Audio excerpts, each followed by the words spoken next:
Look at this fabulous mug of tea that I have. It's a Jane Austen mug, and it is huge. Isn't it great? Here it says, "It is a truth universally acknowledged that a man in possession of a good fortune must be in want of a wife."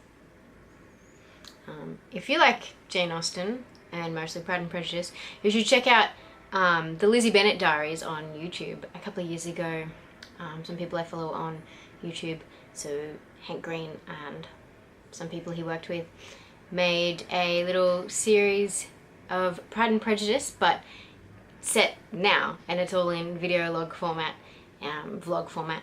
It's pretty cool. Yeah, if you like Pride and Prejudice, go check it out. Anyway, I hope you had a Merry Christmas and a Happy New Year. I suppose I took a little bit of a break from filming. I did a couple of videos in December, so I felt you were a bit up to date then. And then this past week we've been away at a Christian convention, learning a lot about how Christ is at the center of what we believe as Christians, which is a great reminder. There was also lots of other great things that we learned about during the week, and lots of great people we met as well. It's a good time. So if you don't know, I'm Elizabeth of Alegria Crochet. I love to crochet, I'm teaching myself how to knit, and I love to purchase yarn.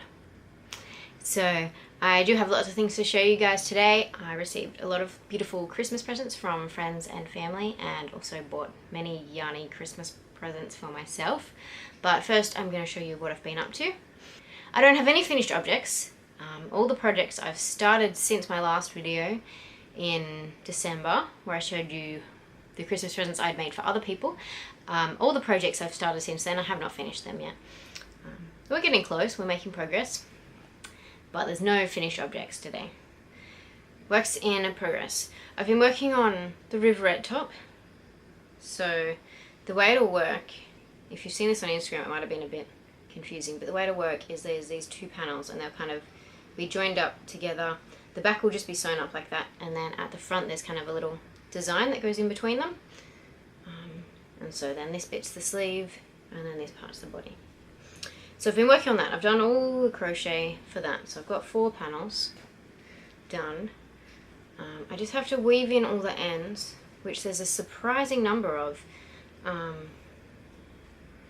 So for each panel you have to cut the yarn and then restart so that you can do these parts. So that creates 4 ends. And then also one ball, 150 gram ball of the paint box DK wasn't big enough to do a whole panel, so that created another 2 ends. And then I actually had a few knots in my balls, so I used about 5 balls, and there's been 3 knots. So when I get a knot in yarn, I just kind of cut it out and then treat it as if I was joining in a new yarn, and so I have ends to weave in. Let's see if I can find where. This one I've weaved in all the ends, so that's exciting. But some of these panels, yeah, had 8 ends to weave in. Well, there's a part where I've just either joined a new ball or I had to cut out a knot, one of the 2 of those. So still a bit of that to go. So I would have finished, I thought I was going to have it finished for the new year, and then I would have finished it this past week, but I decided, because I had to block it after I finished the ends, I didn't want to take any blocking materials away with me, so I just took projects I could just crochet or knit with me. No blocking. The next thing I have to show you, last week the Woodland Cow Run by Addict24 Lucy at Addict24 was started. Yesterday she released week 2, and so this is my week 1. I had a few issues, funnily enough. So this is the start. You probably can't tell in this, but if you check out my Instagram, it's got a bit of a curve at the moment because these first kind of maybe this much, I did a lot looser than all this. And so this is what I was working on during the talks at the conference while we were away. I like to crochet. Keeping my hands busy keeps my brain awake. In the last talk I didn't have anything to work on in terms of crochet while we were listening to the talk, and so I was kind of nodding off a bit, which is you know, nothing to say about the speaker. The speaker was great. It's just me. I like to keep my hands busy, and yeah, if not, I find it really hard to pay attention. So this is a great pattern. I can just carry along, put it down, stop to take some notes, and then go back to crocheting. I also accidentally missed, so this colour is the spice colour. There was meant to be another row of that here, but in week 2 I'll probably just add in an extra row of spice somewhere, and that'll all work out. It'll be fine. Also, in this little bag, I've been working on, I'm enjoying the pattern. I'm really enjoying this pattern. So this is the Butterfly Squares, Butterfly Garden Square is what it's called. So the pattern on Ravelry, you just look up Butterfly Garden Square. I think it only goes up to here. No, there. So it has this repeat with the single butterfly, and then up to here with the 2 butterflies. But I just continued on, and as Lindsay from the Lottie and Albert podcast, and Lottie and Albert on Instagram, as she did with some similar yarn. So yeah, I've just continued on to make a little blanket. I hope it turns out alright. I don't know. I like it. Only problem is, I'm using, if you're in Australia, there's a craft shop store called Lincraft, which I don't get to very often because there's not one right anywhere near where we live. But they have these yarn cakes, the Lincraft Illusions cake. Unfortunately, I'm having issues with it in that all of the threads are different lengths. Like there's some more. So if I line up so that they all kind of line up. It's not particularly bad right at the moment somehow, but yeah, like that's kind of ridiculous. I had a little bit of this problem with the Cotton Flowers cake, which, like, it makes sense. You expect this to a little bit because the different threads are just separate. They're not really joined together in any way. And so you kind of expect them to not always be the same length or whatever. But this is just ridiculous. Yeah, so the Cotton Flowers cake happened a little bit, but, like, it was only, like, ever this much extra thread. And it wasn't a big deal. But this is just creating huge knots everywhere, and I have to constantly deal with it, and it's just a pain. I won't be buying another one of these cakes. I'm gonna persevere with this blanket, but yeah, I do not recommend the Lincraft Illusions cake if you're in Australia, or you know, if you're not in Australia. Well, if you're interested in a ball band of what not to buy, this one. They're lovely, but yeah, it's a pain. I've also heard, if you shop at Spotlight, I've also heard similar things about the Patins Summer Swirl, which is a similar type of yarn, and it comes in like a little box with a carry handle. I've always been hesitant to buy one of those because the little box has a little hole in the top of the box, and usually when I look at it, someone has already gone and like pulled out half the cake through that little hole. So that's pretty off-putting to buy it, unfortunately. And this is exciting. So maybe you remember my Alegria yarn that I bought when I was in Melbourne. I've caked it up, although it's kind of doing something weird here, kind of exploding out the side. And that's not even the side I've been working from. I've been working from this side. So I'm not sure what's happened there. Anyway, it's a beautiful yarn. It's coming out much bluer on the screen, but anyway, have a look at my Instagram if you want to see it a bit better. It's quite a purple colour, really. And so I've been knitting. So this knitting is for the One Skein Wonderland Cow that Faye and Charlie have been running. It started on Christmas Eve. I didn't actually start my project on Christmas Eve, but I was doing some practice. So this is more of the Alegria yarn, but in the green. I just love how the multicoloured and hand-dyed yarn turns up in knitting. I think it just shows off the colours a lot more nicely than the crochet. The crochet's nice as well. Maybe you'll remember the By the Seashawls I made for Christmas presents and showed in my last video, but I really like how they look in the knitted stitch. So I've been making some fingerless mitts. The pattern is called Shallow's Mitts and it's on Ravelry. It's not free. If you just look up Shallow's Mitts, you can find it on Ravelry, or you can find it through my project page on Ravelry. And so this is what I've been making.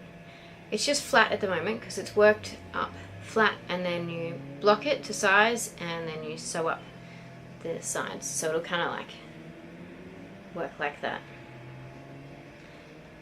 and then you sew it so that there's a thumb hole.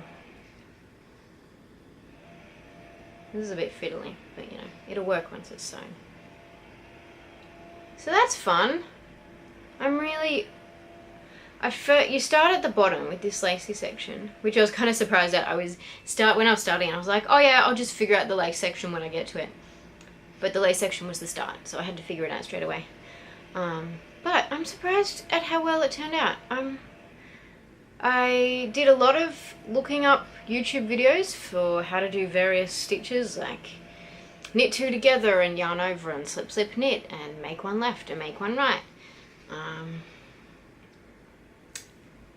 So yeah, that's been a good challenge, and I'm gonna make the second one. Hopefully I can finish that time for the end of the One Skin Wonderland Cow, which ends at the end of January. So that should be enough time, especially like I kind of put this off for a while because I didn't think I was going to be able to do the lace section. So yeah, I'm very keen to be able to wear this in winter once it comes along, and yeah, be able to crochet and use my fingers while my hands are warm. I really love this colour too. Once again, I swear it looks better in real life than on this camera. This camera just doesn't pick up the purples quite well enough for my liking. But anyway, yeah. So that's my knitting. I was going to start the second one while we're away, but you do the lace section with some bigger needles, and I forgot to take those with me, and I didn't realise until I was about to sit down and start the second one. So yeah, I didn't do that. Yeah, I forgot to mention I got this mug for Christmas from my mum, who also got me a whole box of other Jane Austen stuff, which is good fun, including some handwritten manuscript she has, and we've typed things at the back, which is good because I wasn't sure I'd be able to read the handwritten stuff. So moving on to some lovely Christmas presents I received from friends and family. I got some pom-pom makers from Clover. I already have some of the smaller sizes of these,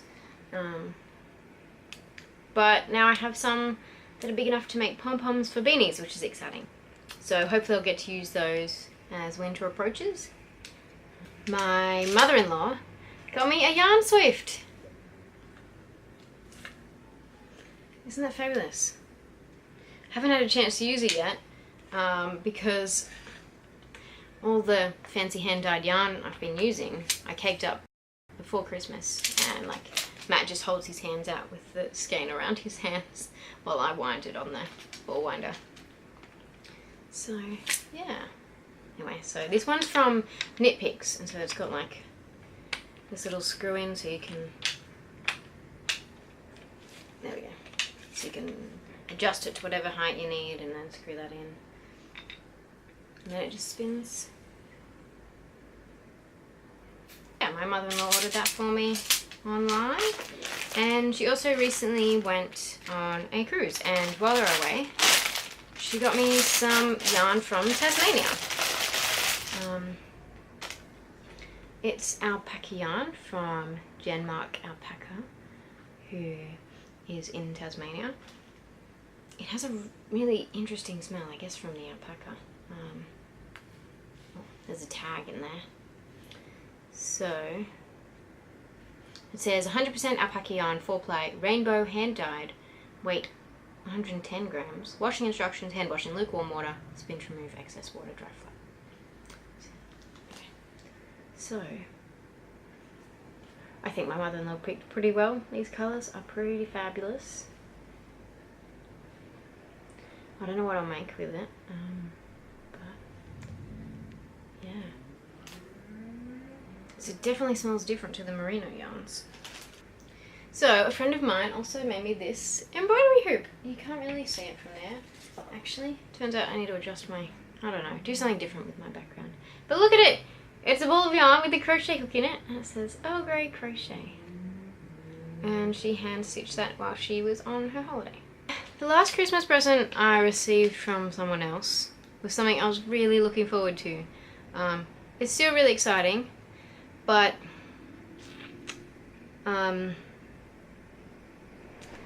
yeah, because I was crocheting while at the conference and using my beautiful new Furls candy shop hook, I dropped it,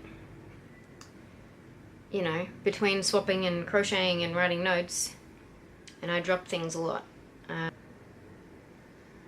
Unfortunately, the hook part snapped off. They're sending me a new one, which is great. So I have a new beautiful hook coming in the mail. But when I broke it, because I'd only had it for kind of 5 days or so, or less, and we were away with some of the family that bought it for me, and they're so expensive. And then I couldn't crochet for the rest of the talk that I was crocheting through.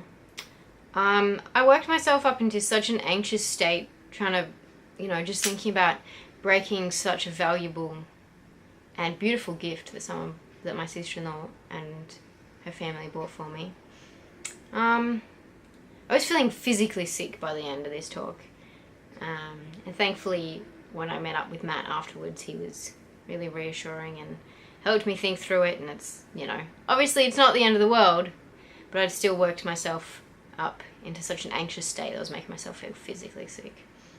It was pretty bad. Anyway, they're sending me a new one, so that's great. And the new one will never leave the house in fear of it breaking again. So, yeah, if you want to get a Furls hook, maybe go for one of those metal ones. They don't quite as beautiful as this lovely purple one, but I think the metal ones are probably less likely to break, the Odyssey line. But I will still treasure my candy shop hook. So I have a few things I bought for myself as Christmas presents. The first is this lovely little box of crochet. It's my second one. The first one was also kind of autumn themed with mushrooms and things. There's a funny story behind this. At the time that it was kind of released and being sold, there was a sneak peek put up on Instagram, on the Little Box of Crochet Instagram account, and I'd been trying to get a new SIM card to be sent to me and be activated, and I was having a lot of trouble getting that done, especially in the lead up to Christmas, and then there was going to be public holidays and everything was going to take even longer. So I was feeling a bit frustrated, upset, and then, you know, this was shared on Instagram, so I purchased it. I don't know about you guys, but yeah, if I'm feeling bad about life, myself, whatever, I'm much more likely to spend money. Anyway, if you have ordered this and are still waiting on it, which hopefully not, because I was probably one of the last people for it to arrive, you know, this is a sneak peek of what it is. So it's this little gnome guy and some mushrooms. So this pattern was designed by Kate Eastwood, and she also designed the last box that I got, and so that means I have some more mushrooms designed by the same person, which is kind of funny, but I like them. They're lovely. So this is the inside of the box. There's a gorgeous little leaf stitch marker and a hook, of course, some little hand cream, which is lovely, something I use a lot of during winter, and all these beautiful little teeny tiny balls of yarn. Oh my gosh. It's from Yarn and Colours. Must have minis. Yeah, that's what it is. And they're just gorgeous. Yeah, I'm very happy with that. I probably shouldn't have ordered it, but I have it now, and it's beautiful. Also, I have a package that arrived while we were away. They were able to put it into our letterbox. And this is for, I've talked before about how I want to do an Ozzie Blur. So use Deanne of Addy Day Designs. She has a pattern for a blur, which is kind of a crochet version of the Find Your Fade shawl, which is knitted. And I want to make it using all Australian hand-dyed yarns. And so I found another Australian dyer using merino 4-ply on, I think I found her through an Australian crochet group on Facebook, and yeah, she hand dyes yarn. I think she's possibly in Victoria. Anyway, her little business name is Mahogany Turtle, and she hand dyed these beautiful yarns, and when I saw them, I just figured they were perfect to go with the other kind of colours that I've got happening. So it's 250 gram skeins, so it's kind of this purples and blues and greens. Yeah, that's a beautiful, I love that shade of green. It's just, that's how green should be. Kind of a maybe teal, I don't know, turquoise, something like that. Anyway, so Mahogany Turtle. Check her out on Etsy and Instagram. And she included a little thank you note, which is lovely. Her name is Mel at Mahogany Turtle. And then, yep, I have more yarn. Lastly, while we were away, I was able to meet up with someone I follow on Instagram. We follow each other, and actually she's sisters-in-law with a friend of mine. And we decided to, with our husbands, meet up for some tea, and then we went to a little yarn shop called the Granny Square in Katoomba, and we both bought some self-striping sock yarn. So yeah, I'm gonna learn how to knit socks on interesting yarn. I have tried to knit socks before. You may have seen my previous attempts. Here we go, the double pointed needles went alright, but I just wasn't loving it. The white is really boring. The pattern was just a plain pattern. I will have to work on this laddering, but you know, I will work on that. So I figured, you know, I'll make myself some socks. We'll just have to figure out the sizing, will be interesting, I think, and then maybe I'll try to make Matt some socks. And it's, yeah, you just knit and they turn up like this. So that's very exciting. Just more plans in the works. I won't be starting any of these until at least after I finish the shallows mitts, the knitted fingerless mitts that I'm making, and then I'll probably just have a pair of socks going while I also work on my other 50 billion projects I'm planning on making. Hope you enjoyed this video today. If you did, make sure you give it a thumbs up. Maybe check out some of my other videos over here, or comment down below if you're also joining in on the One Skein Wonderland Cow or learning a new skill this year, such as knitting. Let me know.